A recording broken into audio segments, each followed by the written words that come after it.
I need to show you one thing. என்னென்னா, நான் வந்து ஸ்கூல் டைமில் ஸ்கூல் டேஸில் 10th ஸ்டாண்டர்ட் படிக்கும்போது தான் நபாட்டி வந்து ஃபஸ்ட்டாக இன்ட்ரடியூஸ் பண்ணுறேன் எங்கள் ஸ்கூல் பக்கத்தில் இருக்கிற ஒரு தாத்தா கடையில். ஸோ அப்போ வந்துட்டு எனக்கு வந்து வேஃபர் பிஸ்கெட்ஸே யூஸ்வலாக பிடிக்காது. ஆனால் என் ஃப்ரெண்ட் ரொம்ப கம்பல் பண்ணி இதை சாப்பிடு அப்படின்னு சொல்லி கொடுத்ததுக்கப்புறம் நான் சாப்பிட்டு எனக்கு ரொம்ப பிடிச்சிருச்சு. அது சீஸ் ஃப்ளேவர் மட்டும் தானே ஃபர்ஸ்ட் டைம் இன்ட்ரடியூஸ் பண்ணாங்க.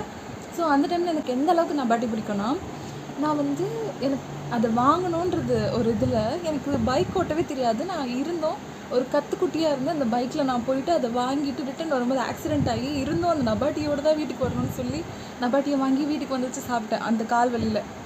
அந்த அளவுக்கு எனக்கு நபாட்டி ரொம்ப பிடிக்கும். நெக்ஸ்ட் வந்து அதே ஹைப்போட சாக்லேட் ஃப்ளேவர் வந்துச்சு. சாக்லேட் ஃப்ளேவர் வந்து சீஸை அடித்து நவுத்திட்டு போகிற மாதிரி சாக்லேட் ஃப்ளேவர் வந்துச்சு. சாக்லேட் ஃப்ளேவர் வந்து பிடிச்சிருந்துச்சி. இப்போ வந்து ஓகே நபாட்டி வந்து ஓகேயாக இருந்துச்சுன்னு சொல்லி முடிக்கலை, அதுக்குள்ளே இறக்கிட்டோம் இந்த ஃப்ளேவரை. இது உங்களுக்கு தெரியுமான்னு தெரியல, நான் சாப்பிட்டுட்டேன்.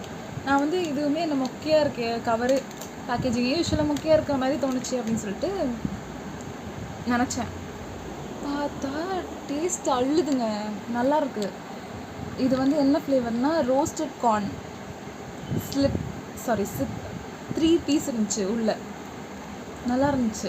நபாட்டின்னு பார்த்ததுக்கப்புறம் தான் அது மேலே ஒரு மரியாதையே வந்துருச்சு.